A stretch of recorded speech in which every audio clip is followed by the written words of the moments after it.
एक समय की बात है। गौतम बुद्ध अपने शिष्यों के साथ एक गांव में गए। वहां के लोग बुद्ध के विचारों और उनकी शिक्षाओं को सुनकर बहुत प्रेरित होते थे।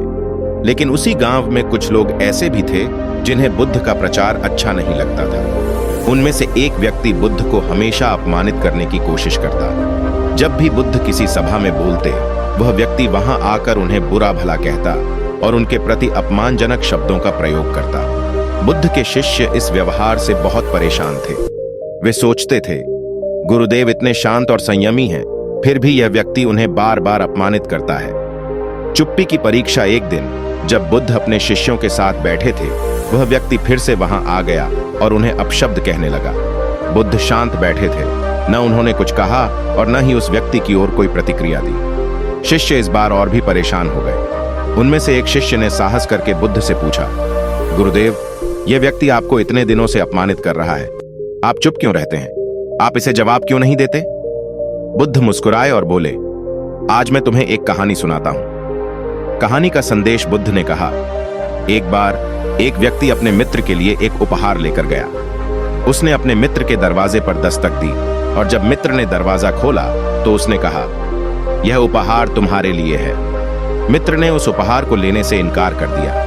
वह व्यक्ति वापस लौट गया और उसने सोचा, अगर उसने यह उपहार स्वीकार नहीं किया तो यह उपहार किसका हुआ? बुद्ध ने शिष्य से पूछा, बताओ, वह उपहार किसका हुआ? शिष्य ने जवाब दिया, गुरुदेव, अगर मित्र ने उपहार स्वीकार नहीं किया तो वह उसी व्यक्ति का हुआ जिसने उसे लाया था। बुद्ध ने कहा, बिल्कुल सही। जब कोई तुम्हें अपशब्द कहता है या अपमानित करने की कोशिश करता है तो वह तुम्हें एक उपहार दे रहा होता है, गुस्से और नकारात्मकता का उपहार। अगर तुम इसे स्वीकार नहीं करते तो वह उपहार उसी का रहता है जिसने इसे लाया है। शांति की शक्ति। बुद्ध ने आगे कहा, जब हम चुप रहते हैं और किसी की नकारात्मकता का जवाब नहीं देते तो हम उस गुस्से और अपमान को वापस उसी व्यक्ति के पास भेज देते हैं। हमारी चुप्पी हमारी सबसे बड़ी ताकत होती है। यह न केवल हमें शांत रखती है बल्कि सामने वाले को भी सोचने पर मजबूर करती है।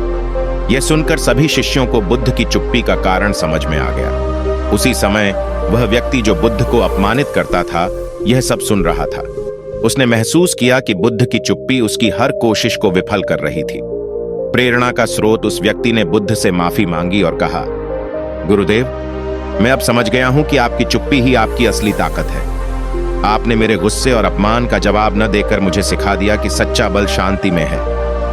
बुद्ध मुस्कुराए और बोले, जब हम अपने मन को शांत रखते हैं और दूसरों की नकारात्मकता का हिस्सा नहीं बनते तो हम अपनी आत्मा को मजबूत करते हैं। चुप्पी में वह शक्ति है जो किसी भी वाणी से अधिक प्रभावी होती है।